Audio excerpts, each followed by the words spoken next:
And you people from California are always in here as well. So, all right, West Virginia.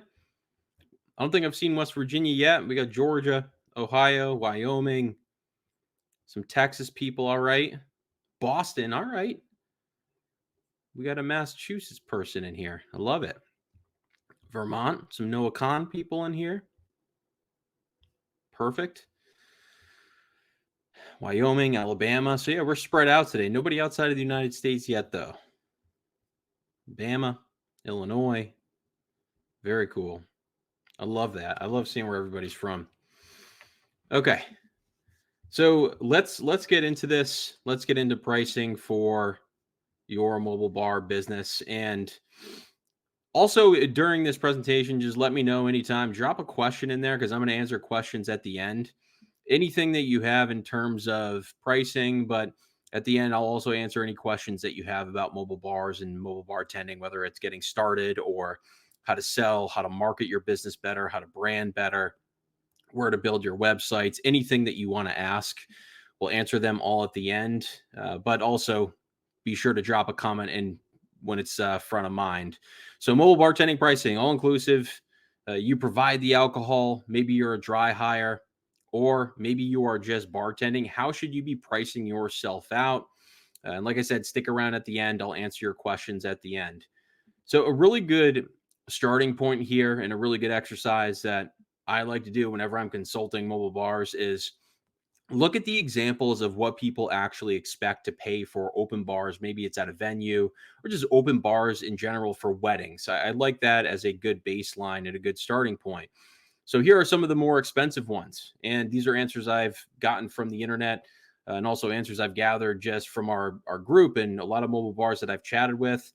You'll see people are paying $66 per guest, and that's for 5 hours. They're paying $10,000 for an open bar. This one included champagne walls, 2 signature drinks. They had wine out for dinner, 3 beers, 3 wines, all the standard liquors and mixes and garnishes. And of course, they paid for the coffee service as well. So that's really an all-inclusive bar, and I'm sure they had a lot of options for alcohol. Another example here, Saturday evening came out to $76 per person, or about 11,000 and change total. So that's 76 guests, or I'm sorry, $76 per guest for 5 hours. So those are some really, really high price points here. And a couple other examples is this person paid $24 in total per guest, house wine, 6 beer options, really simple house liquors. So I'm guessing that's like your Tito's of the world, Jack Daniels, and it came out to $20, or I'm sorry, $24 per person, and that covered 4 hours. That person's in the Midwest. And then this one was very cheap, $17 per guest total. 115 people spent around $2,000 for 4.5 hours.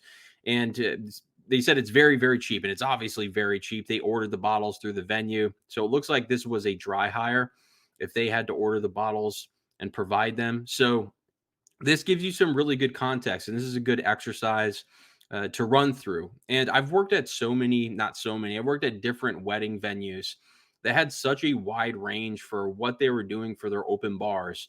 Worked at one venue where the bride's family would pay for the open bar and we would charge per drink like $9 per drink. And once their number was met, we would turn it to a cash bar. I worked at another venue. We were probably half of that price, offering the same exact bar. I was in a different state, but it's a good point. Really depends on your location, but all of this is more on your ability to sell and how you're marketing yourself. You are not closing leads or missing out on leads solely because of your pricing. We raised our pricing in the second year, and we were still hitting the same close rate, and it was really the best thing for us. We didn't care if we were closing these deals because I have another business I do fine with. And it just had a good tonality in the sales calls of we don't really care if you book because we have other people that will book with us. So average pricing, as you can see from everything that I gather and also what we just covered, usually see around $25 per guest, and that's for 4 hours. I've seen ranges from $15 total per guest to $75 total per guest. That's for top shelf options. But this is where a lot of mobile bars will hover around, is this $25 total for around 4 or 5 hours. And that's where we are with our mobile bar, and that's all inclusive. But let's cover every single type of mobile bar offering. So dry hire, all inclusive, and then if you are just simply going to provide the mobile bartending, show up, yada yada. So before we get into that, so we just closed an event for 4,500, ended up being around $30 per guest for total. That happened yesterday, and this customer came in from a social media ad. So that's really our sole avenue for marketing. They came into our site, they opted in, they got a brochure, we nurtured them through email automation, got on a phone call, and I actually recorded this call and put it into the membership portal. And I forgot to record their end of the phone call, but it was awesome. They said, "We saw your ad come up, and we opted in." And they were talking about the emails that we were sending out, and they said that bourbon smash that you mentioned in that one email, we want to do that for our wedding. And I asked them, "Are you talking to any other mobile bars?" They said, "No, we're going with you. We saw you were ranked high on Google, and we closed a deal that day." So for you to get these leads, go check out the membership. Why are you? Go check out the Mobile Bar Hub membership. All the modules, the sales mastermind, the marketing mastermind just launched. We just got done with the branding section. Now we're jumping into Facebook ads and SEO. So if you need to drive leads, we're going to go through this step by step and what you need to do to thrive with your mobile bar. The community feature is live as well. That's free to everybody, but I answer questions daily with videos to the members, and I post those so you can ask me questions as much as you want, whether you're starting your mobile bar, whether you're just trying to get more leads, and of course you get the downloads. And check out Wheelo.io. It's the all-in-one sales and marketing platform that we built solely for mobile bar owners. Stop piecing together Honeybook, Dipsado, website hosting, payment systems. Put it all in one place. And we built this to get more leads and help you thrive, get to those events a lot faster, and charge more. So all inclusive, or you are providing the alcohol. We covered this to an extent here. This is where we hover around $25 per head total, or around $6.25 per hour. We'll be between like $5 and $7 per hour per guest, to be transparent there. And we like what we offer for our value. We've been told plenty of times from even other mobile bars are like, we charge a lot more than that. And we always say we're hitting our profit margins. We're very happy with it. It's a really great value for what we offer. We'll have two signature drinks. We'll offer beer on tap. We offer house wines. We'll have a couple cans of beers just for domestic or something random like an all day IPA. And it's a really good value. This is everything that people need with an open bar for a wedding. And of course, we have higher price points. We just closed that one for $30 for each guest. But pricing is very subjective and it is arbitrary. It's all based on your ability to sell. And the exercise of what you need to do is write down your yearly expenses, ballpark what your event expenses are going to be, or what this specific event is asking for. And you'll get a handle on what the expenses are the more that you do it. There are the calculators out there that will get you somewhat close, but you just need to get your reps in. You need to do these events and understand how much each of these is going to cost you, what your profit margins are going to be, then also your yearly expenses, and then have a goal for how many events you want to do per year. So if it is your first year, maybe you say, let's try to close 25 events and do whatever we can to get these events under our belt and start to give out our business cards and get that snowball effect of getting referrals and running a great bar and getting those people to reach out to you. And we've had so many people at weddings that were cousins of the bride that we ended up doing their wedding. The next year gets a lot easier, but lay all that out there and have a plan for what your goals are for how many events you want to do in year one, then in year two. That's going to help you with this exercise. But if you are hovering around this $25 per guest total for around 4 or 5 hours, you're going to be more than fine. You don't need to do all this planning with your inventory. You're going to learn as you go. You're going to learn what inventory is not worth bringing to these events and what are your go-tos. We just have our go-to sodas, our mixers. We keep it simple with garnishes. And if you're at this $25 per guest, you're going to be more than fine. I've seen so many mobile bars go way above this. There's another mobile bar in our area that does $50 per guest total. They do offer quite a bit more, but you'll be fine at this $25 per guest. For dry hire, Very average of what we see is $15 to $20 per guest for 4 hours, or around $4 to $5 per guest per hour. Again, we've seen people go above this. We see people $25 to $30 per guest total. And if you were looking at what we were looking at earlier with what people expect with an open bar for their wedding or for their event, they are expecting around that $25 to $50 total. So you can take those price points, subtract what the alcohol cost will be, and that's what they're going to expect to spend anyways. And there is the additional, I guess, headache for the client to go out and get the alcohol. That is something that they have to deal with. And they also have, people are always worried about the customer kind of having a view into your profit margins. But that doesn't matter. Stop worrying about the customer calculating what your profit margins are going to be. Every single business that they interact with has profit margins, and that's why they're in business. Their wedding planner, the venue, every restaurant that you go out to, who cares about what they see with your profit margin? Stick to your price, and you should be around that $15 to $20 per guest total for 4 hours, or the $4 to $5 per guest per hour. Make sure that you do have, of course, your sales and your branding machines in place. That's really important. But also show your value when you're talking with them on the phone. It could be the garnishes that you provide, the expertise in the planning, the process of, hey, we are going to give you this menu and what to go buy. That's all you have to do. We handle the rest. There's not going to be 10 phone calls. We've done this a million times before. It is complete peace of mind. The only thing you need to do is go to the store and get a couple bottles, and we will pick them up from you, or you bring them to the event, or give them to the wedding planner a week ahead of time. So don't be afraid of what that client is seeing with your profit margins. Do not worry about that. For just bartenders. So I used to be a venue bartender back in the day, around 7 years ago. And I believe I was getting paid around $20 an hour plus tips.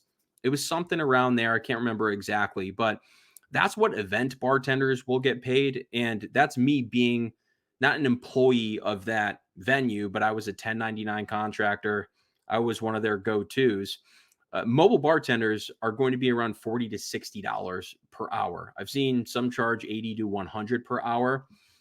And again, this is one of those cases where your ability to charge per hour is completely reflective of what your branding is, your past experience. Do they feel confident in what you're offering?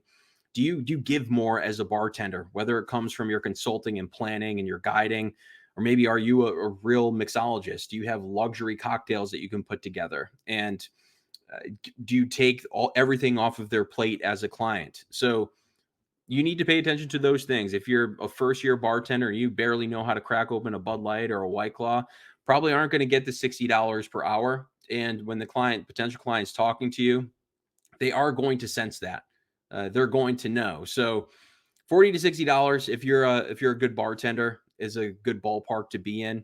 And like I said, some charge well above that. And if you bring your black tie suit and your tuxedo, you know how to flare some bottles, you can definitely get $100 per hour at the least, if you know how to flare bottles. So again, this is all very subjective with pricing.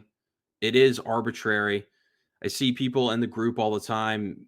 They'll ask for feedback on their pricing plans, and a lot of times they are way too low. So if you are well below that $20 per guest per hour, or if you're a dry hire and you're below $15 for total per guest, that's not a space you want to be in. You can still create profits, but you need to pay attention to your expenses and what you're putting into the business at that point. So, all right, let's open it up to some questions here. I'll scroll back to some of these. For the contracts you have in the member site, do you have a separate contract for inclusive and dry hire? So that's actually in the free portal, the contracts. So the one template that we have, we are going to upload more contracts in the membership section for dry hire and mobile bartending, but they are just templates. So take those templates and you need to apply it to your state and whatever laws you have in the state, what your DRAM laws are, what requirements you have. And I was talking to I was consulting with another mobile bartender, and I told her you can go on freelancer sites. You can go on Upwork.com, and a lot of people think that's for overseas VAs, which it is. But there's a lot of lawyers on there, contract lawyers, where you can just get them for an hour. I think I paid for one of my business contracts $250. So I took one of my contracts. I used ChatGPT. I asked ChatGPT to fill in some of the blanks for my state, things that I wasn't thinking about, create another contract for me. I took it to the lawyer, so it was most of the way there, and the contract lawyer filled out the rest, and it was like $250. So that's worth a couple $100, to be honest with you. Even if you are getting templates from somebody that is in your state, I wouldn't rely on somebody else to cover all your bases from a legal perspective, especially in your state, but it could be your county, it could even be your city. So pay attention to those things. What exactly is a dry hire? Tuning in from Texas. So I believe Texas is actually a dry hire state. So dry hire is you're a mobile bar, you're a mobile bartender. You do not provide the alcohol, but you provide everything else. You provide the equipment, the mixers, the garnishes, your expertise, and the client themselves provides the alcohol. Therefore, the liability is technically on them, and also depending on what your contract says. So it's almost as if they are throwing a party on site, and you're simply going there just to bartend, right? So a lot of states just don't want mobile bars and these businesses driving around and selling alcohol, even if it is on private property, because that's when things get a little fishy. They want the person who is on site to provide the alcohol. Where do you recommend advertising? So, like I mentioned earlier, I think just getting a really good baseline with your SEO and your website, making sure your website's loading fast, create a Google business profile, and just have a good bucket for how you're capturing these leads. Have an email opt-in on your website where you're giving away a brochure or giving away something for all those website visitors that are very early on in their process. And then you'll have a quote form on your website. So make sure that bucket is the best that it possibly can be. I use this analogy all the time. See mobile bartending businesses go out and try to catch rainwater with a bucket that has holes in it. Make sure you have a good bucket, then you go and market. But social media is great. That's the obvious one. But if you don't have time to do social media, if you don't want to learn that skill, Facebook ads are great because it displays on Instagram and on Facebook, and you can have lead forms right in those ads. So that's actually the next module in the marketing mastermind that we're putting out. I'm starting the videos today. Actually, I'm a little burnt out, but we're going to get through it. We are going to get through it. If you want to book a call with me, I don't advertise the one-on-ones much, but if you go to mobilebarhub.com, I think that's still up there. Yeah, right on the homepage it says coaching. Click on get more info, and is not that maybe that's not working. Is that button broken? Yep, it's broken. All right, I got to fix that after this call. But yeah, you can click on that button after this call, and yeah, I do consultations with people. Having a terrible time finding liquor liability insurance, even for dry hire because West Virginia dram laws. Any recommendations?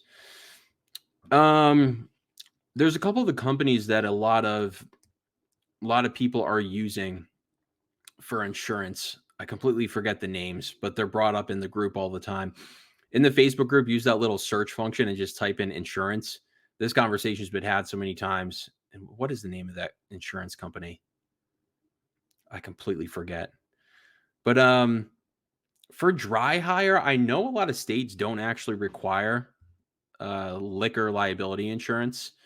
It's really just general liability because the client technically is the one that is not serving the alcohol, but they're providing the alcohol. I would look into that first because you might not even need the liquor liability insurance. I know there's national insurance companies that you can go through, but yeah, if you're not providing the alcohol, I know there's a lot of mobile bartending businesses that don't even have it. So I have a phone appointment with our local mayor tomorrow. What are some things I should ask and discuss with her? I don't know. I don't know that. I don't even know what. So you're talking with the mayor. I have no idea. Is he just helping you with laws or something like that? Or maybe there's a lot of people asking about mobile bartending. I don't know. I've never heard anybody connecting with the mayor. That's pretty cool. I'm not sure. Yeah, canopy flip. Okay, yeah, those are the ones I was thinking about. Yeah, I don't know. That's a tough one. Gonna have to just call all the insurance companies in your state basically and see who's willing to give you that insurance. But yeah, you may not need it. All right. Any other questions on pricing? Anything else with starting your mobile bar, sales, marketing, website building, how to flare drinks?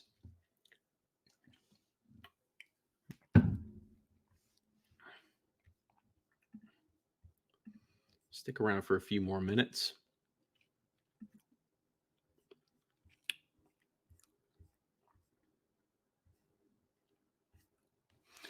But yeah, pricing honestly is people overthink it way too much.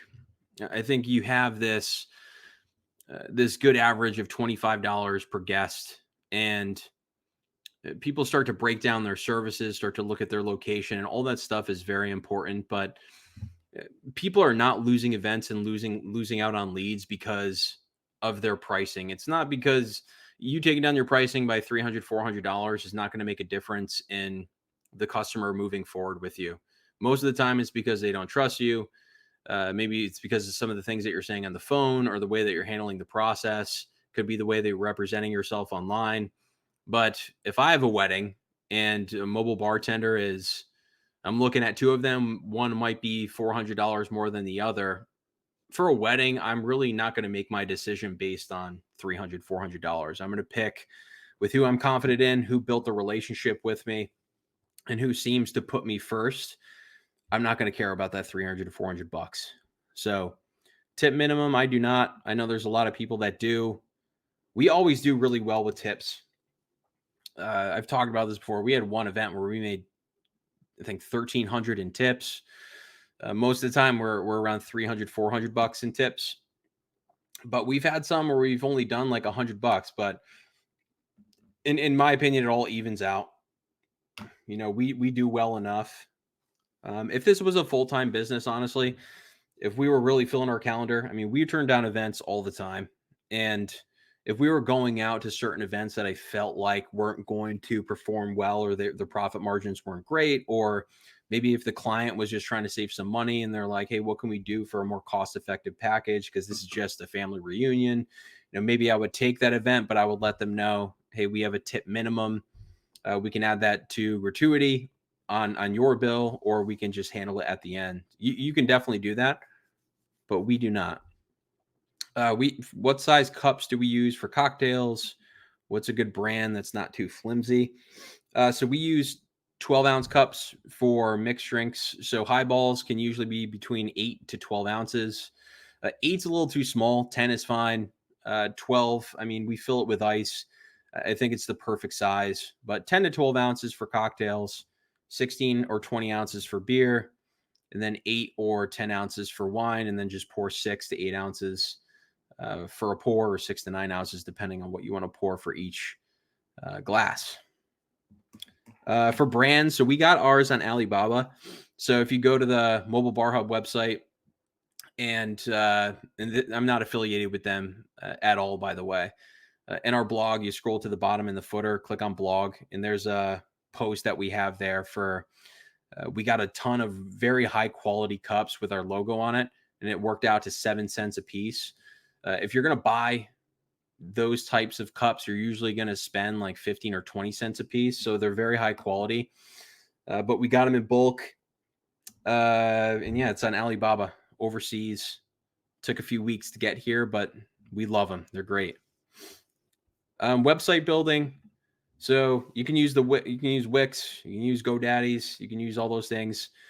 This is why we built Wheelo. Is we build the site for you. Professional team builds it for you.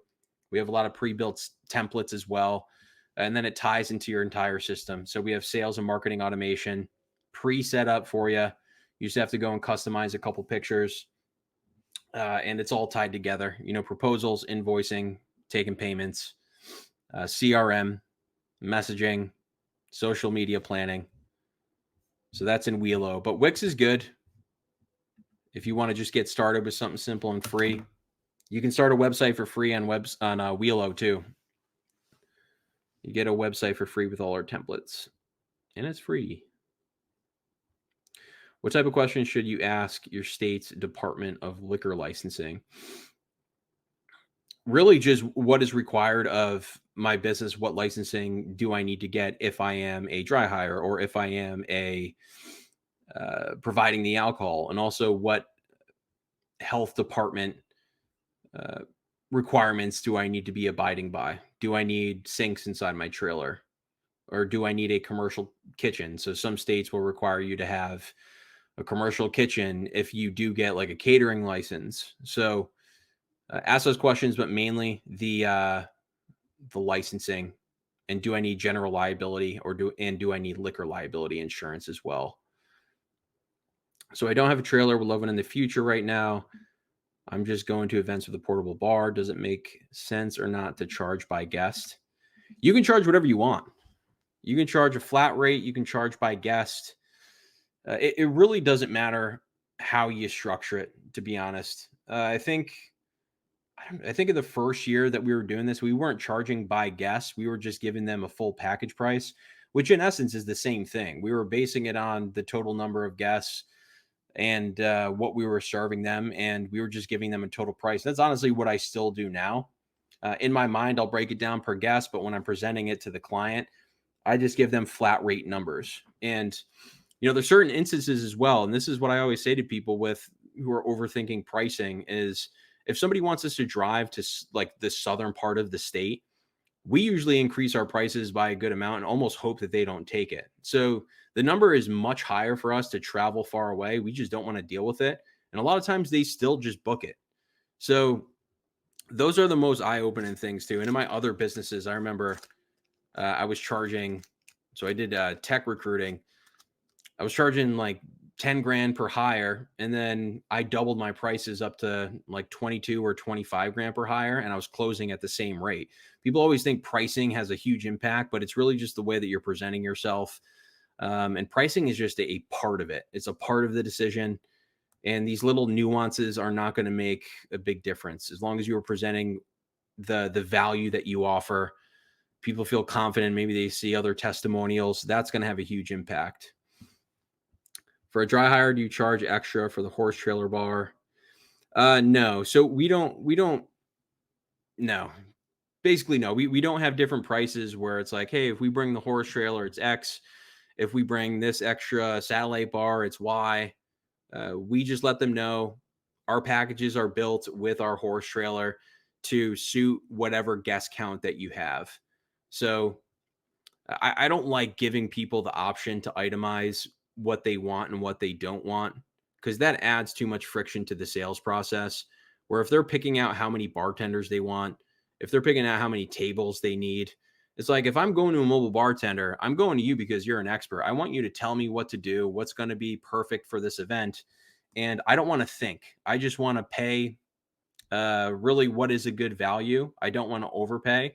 And as long as they trust you and they know that you are giving them the deal that suits their event and you are providing enough bartenders, enough tables, you're providing the trailer, and you're giving everybody the same experience, I think that's really important in the sales process. So yeah, we don't charge more for the trailer. We will rent it out here and there, which is awesome. We thought about changing our business over to just purely rentals because it's awesome just to drop something off and not really deal with it. So for dry hire, do you charge extra? Oh, just did that one. How many bartenders per guest number? So I can handle I could handle a wedding of 100 by myself. It would be hectic, but I could handle 100. So we've done up to 175 with two bartenders and we were hustling, but we got it done.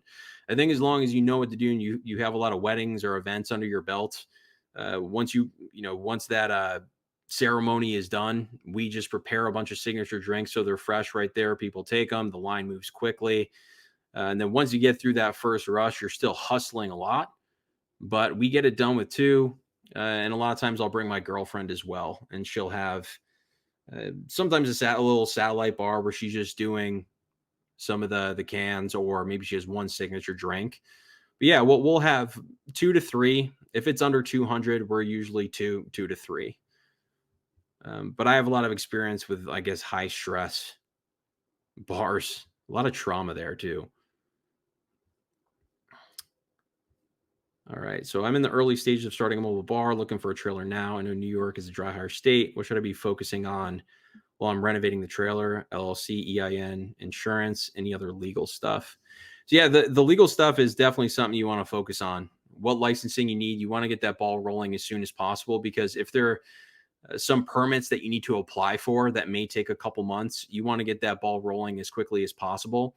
The LLC is that's done pretty quick. You can do it through the state or through a registered agent. We did ours through the registered agent because we were lazy with it. It got done in like a week. But the LLC is really mainly to protect you for if something terrible happens, or if you crash the trailer, or if something bad happens on site, that they can't go after your personal assets. That's mainly what the LLC is for. And also you need to register your business with the state too. But LLC, you can kind of do it anytime. So I would focus on the legal stuff first and the insurance, get that out of the way. And I would get a one-page website up with your URL, just so Google is starting to recognize you as a real business. Get a quick website up. Use Wheelo. It's free for your website. Connect your domain. Get a Google My Business profile, because Google doesn't recommend businesses that were built or that were started yesterday. They want a little longevity. So get your website up, Google My Business profile, and just pick one social media channel and just start telling the story of what you're building with your trailer and the renovating. Do all the behind the scenes stuff, tell stories. Even if it seems boring, a lot of people feel like nobody wants to see this, but people love this process of seeing what you're building and asking them questions on, hey, what color should we paint this? Or should we go with the ivy? Or should we go with the wood backdrop? People love seeing that. So start to build up your following there. And yeah, that's what I would knock out first. Yeah, so the sample contract, go to mobilebarhub.com, and the free portal there in the start a mobile bar bundle. There's a sample contract in there. How much do we charge to rent out the trailer? So we've only done that a handful of times, and I think we did it on like a Sunday. I think we did $750. We might have taken cash one time for 600 or something. I would honestly do, if it was somewhere close, I'd do it for $500. I'd do it for probably less. As long as you have a good contract in place, that if they damage a trailer, they got to pay for it, maybe take another deposit. But it's awesome just to drop something off and take $500 for kind of just taking a drive. What do you classify your business in Google Business? I want to have a service area listed, not an address. So I believe I think we went with catering. I think. But it really, it's a little more beneficial, honestly, to go with an address and get verified. I'm pretty sure you can still choose a service area, and you can choose out different cities that you can add as a service area. So I've seen this often. So with SEO, you want your website to show up, obviously, but Google My Business is powerful because anytime somebody's looking for a type of business, or a restaurant or a bar or a mobile bar, they show the Google Business profiles up at the top. And it seems like they only go with the ones that have actual addresses, because they send you a postcard to that address. You send them the code back saying, hey, we are located here. And I don't know if Google is just, I mean, there's a lot of businesses that say they want to service a big area. And I think the way that Google is thinking in that position is maybe they're just trying to catch as much business as they can, but are they going to be attentive in all of these areas? And a lot of times you don't see those businesses showing up as often. So I would suggest putting in your address. I definitely would suggest that. Should you have an LLC and all the legal things before advertising your business? No. I mean, ideally, yes, but nothing's going to happen from advertising your business. I mean, unless some other mobile bar, maybe you took their name or something like that, and they try to sue you and they're saying, hey, you took our name and you're in the same area, maybe, but not much bad can happen if you're putting stuff out in social media and you're running an ad. If you travel to other states, does your business need to be registered in that state as well?